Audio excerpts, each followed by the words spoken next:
اچھا بھائی جلدی سے ان کا جو اصل سوال تو رہ گیا وضو کا طریقہ. یہ وضو کا طریقہ سن لیں ذرا ایک دفعہ. وضو تو سب کو ہی کرنا آتا ہے, لیکن جو صحیح پراپر سنت طریقہ ہے نا اس سے لوگ وضو نہیں کرتے. نماز کا طریقہ تو بڑا لمبا ہے, اب وہ تو پوری کر کے دکھانا پڑے گا نا, تو وہ پھر کسی اور وقت انشاءاللہ. وضو میں جو ہے نا لوگ کیا کرتے ہیں, بہت زیادہ ہو گیا ہے, چھوٹے بچوں کا اور بڑوں کا لحاظ, یعنی تھوک اور ناک وغیرہ کپڑوں میں بدن پہ لگ جائے تو پاک ہوتے ہیں, نہ پاک ہوتے ہیں. اگر نماز پڑھنے بلی اگر پاؤں چاٹنا شروع کر دے تو پاک رہے گا, بلی کا جھوٹا پاک ہے. تو کیا ہوا, وضو کا جو طریقہ ہے نا لوگ کیا کرتے ہیں عجیب, نارملی تو سب صحیح کر رہے ہوتے ہیں لیکن جو صحیح سنت طریقہ اس کو فالو نہیں کرتے. طریقہ یہ ہے کہ آپ نے ہاتھ دھونے کے بعد بائیں ہاتھ سے نلکا کھولا, سیدھے ہاتھ میں کیا لیا, پانی لے کے نلکے کو فوراً کیا کر دیا, چلو میں پانی لے کے. لوگ سمجھتے ہیں نلکا کھولنا تو سنت ہے, بند کرنا سنت. ارے بولو نا یار, نہیں ہے.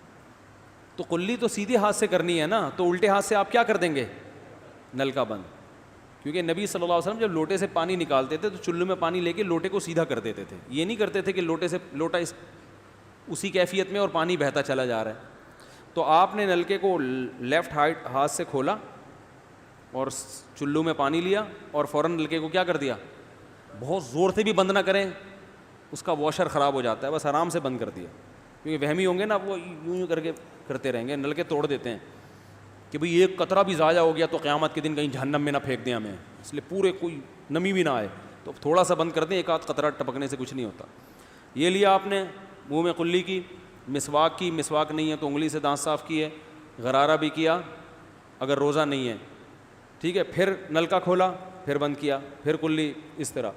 پھر نلکا کھول کے دائیں ہاتھ میں پانی لیا, ناک میں نرم حصے تک پانی پہنچا کے اچھی طرح ناک کو صاف. اور نلکا پہلے وہ ویسے ہی بند ہو چکا ہے, اب ناک کو اچھی طرح صاف کریں سامنے والے کا خیال کر کے.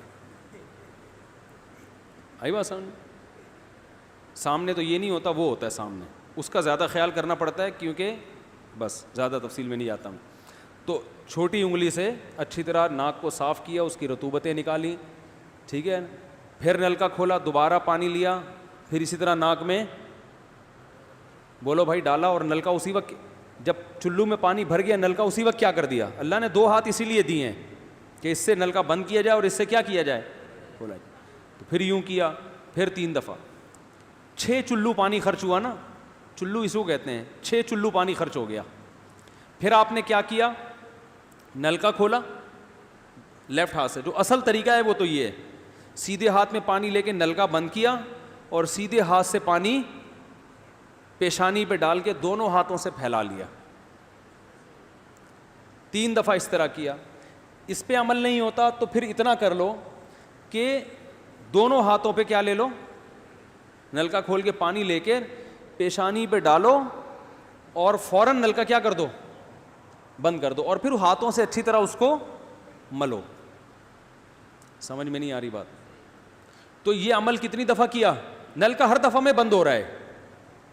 ہمارے یہاں جس ٹائم پہ نلکا کھلتا ہے تو جب تک وضو مکمل نہیں ہو جاتا بند ہونے کا نام نہیں لیتا. 3 دفعہ آپ نے منہ اچھی طرح دھو لیا.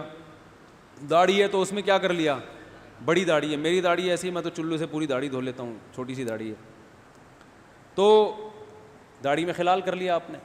اس کے بعد آپ نے بازو کیسے دھونے ہیں, بازو دھونے کا بھی یہ طریقہ ہے. لیفٹ ہاتھ سے چلو میں پانی لیا, جب سیدھے ہاتھ میں پانی آئے گا تو یوں کیا. قرآن میں کیا ہے کہ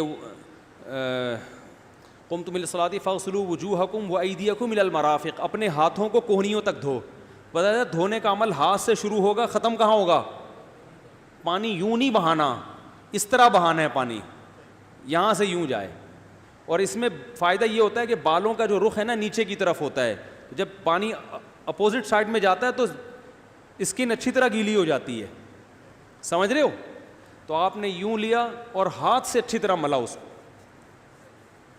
ملنے پہ زیادہ زور لگانا ہے, ہم پانی پہ زیادہ زور لگا رہے ہوتے ہیں. پھر یہ بھی ہو سکتا ہے کہ دونوں ہاتھوں سے لو, دونوں ہاتھوں سے نلکا کھول کے دونوں ہاتھوں سے پانی لے کے, کیونکہ اس میں زیادہ پانی آ جاتا ہے, تو پانی لے کے آپ نے لیفٹ ہاتھ کو بھی یوں کیا نا, تاکہ یہ پانی بھی ادھر ٹرانسفر ہو اور یوں چلا جائے. اس طرح سے آپ نے دوسری دفعہ دھو لیا اور نل کا کیا کر دیا بند, پھر تیسری دفعہ بھی ایسا ہی کیا. یہ جو ہوتا ہے نا یوں یوں یوں کر کے رگڑے لگا رہے ہیں نلکے کے نیچے ایسے, یہ نہیں ہوتا, یہ سنت طریقہ نہیں ہے. نبی جس برتن سے وضو کرتے تھے تو اس طرح چلو میں پانی لے کے اس طرح وضو کیا کرتے تھے, غسل اسی طرح ہو جاتا تھا. تو اب پھر لیفٹ میں بھی ایسے ہی ہے, لیفٹ میں پانی ڈالا اور سیدھے ہاتھ سے سہارا لے کے کیا کیا, دونوں ہاتھوں کا پانی ادھر آ جائے گا, ایک دفعہ دھل گیا. اچھی طرح مسئلے کونیوں تک پہنچ جاتا ہے اور پریکٹس کے بعد تو بہت اچھا ہو جاتا ہے. اس کے بعد آپ نے کیا کیا, سر کے بالوں کا مسا. سر کے بالوں میں جو یہ ہے یہ طریقہ کچھ بھی نہیں ہے, کہیں بھی ثابت نہیں ہے. سیدھا سیدھا آپ نے ہاتھ گیلے کیے, پیچھے لے گئے. ایک حدیث میں صرف یہاں تک آتا ہے, ایک حدیث میں واپس لانا بھی. تو دونوں طریقے ہیں مسا کے, صرف پیچھے لے جاؤ یا پیچھے لے جا کے پورے سر پہ ایسے ہاتھ پھیر لیا, کیا ہو گیا سر کا مسا. پھر انگلیوں کا, وہ کانوں کا, الاذنان من الراس, حدیث میں آتا ہے کان کس میں سے ہیں, سر میں سے. کیا مطلب, اس کے لیے نیا پانی لینے کی ضرورت نہیں ہے. کان کا مسا کیا اور کانوں کی لو کا مسا کیا. گردن کا مسا بہت اختلاف ہے اس میں. احناف کے ہاں سنت, احناف بھی نہیں کہتے, افضل ہے, بہتر ہے. سنت کے لیے جتنی مضبوط دلیل ہونی چاہیے وہ گردن کے مسا پہ نہیں ہے, اس لیے احناف کا بھی فتویٰ یہی ہے کہ بہتر ہے کر لو, سنت نہیں, زیادہ زیادہ اس کو مستحب کہا جائے گا. تو گردن کا مسا کر لیں تو بھی ٹھیک ہے, نہیں کریں بولو بھائی ٹھیک ہے. لیکن یہ جو یہاں کا مسا نہیں ہوتا, بعض لوگ پوری گردن کو یوں کر کے لا رہے ہوتے ہیں, ایسا نہیں ہے. تو گردن کا مسا یہ جو یہاں سے کیا جاتا ہے, یہ پچھلے جانب سے ہمارے حضرت اس کے قائل نہیں تھے. وہ کہتے تھے مسا جہاں بھی شریعت میں ملتا ہے یہاں سے ملتا ہے. تو ان کی رائے یہی تھی کہ اگر گردن کا مسا کرنا ہے تو گدی, گردن نہیں گدی کا مسا, وہ یہاں سے کر لے. لیکن یہ کوئی نہ سنت مؤکدہ ہے نہ کوئی زیادہ تاکید ہے اس کی, کوئی کرے ٹھیک ہے, نہیں کرے تو بھی ٹھیک ہے. تو اس کے بعد اس لیے کہ بہت سے لوگ اس کے قائل نہیں ہیں تو ان سے بحث نہ کریں, ٹھیک ہے نا. بہت سے لوگ نہیں کرتے گردن کا مسا, بہت سے علماء فقہا اس کے قائل نہیں ہیں. اس کے بعد آپ نے پاؤں دھونا ہے. تو پاؤں میں بھی یہ کہ قرآن نے کیا کہا کہ الی الکعبین, انگلیوں سے شروع ہوگا اور ٹخنوں تک پانی جائے گا. تو انگلیاں رکھیں نلکے کے نیچے اور لیفٹ ہاتھ سے اس کو اچھی طرح کیا کریں, دھوئیں اور انگلیوں کا خلال بھی کریں. بہت چند سیکنڈ میں ہو جاتا ہے یہ کام.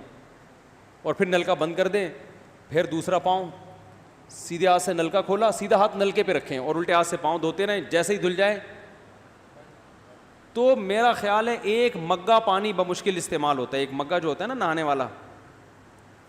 لیکن آج اگر جو لوگ وضو کر رہے ہیں نا, ان کا پانی اگر آپ دیکھ لو تو بالٹیوں کی بالٹیاں خرچ کر رہے ہوتے ہیں, اور معذرت کے ساتھ کم بختوں کا وضو پھر بھی نہیں ہوتا. پھر بھی ان کو شک ہوتا ہے کہیں کوئی جگہ خشک نہ رہ گئی ہو. تو وہمی نہ بنے, اس طریقے سے وضو کریں, یہ سنت طریقہ ہے. اور قرآن میں بیان بھی یہی کیا کہ یہاں سے شروع کرو یہاں تک لے کے جاؤ. کافی ہو گیا میرا خیال ہے. اللہ تعالیٰ سمجھنے کی, عمل کرنے کی توفیق عطا فرمائے. وما علینا الا البلاغ.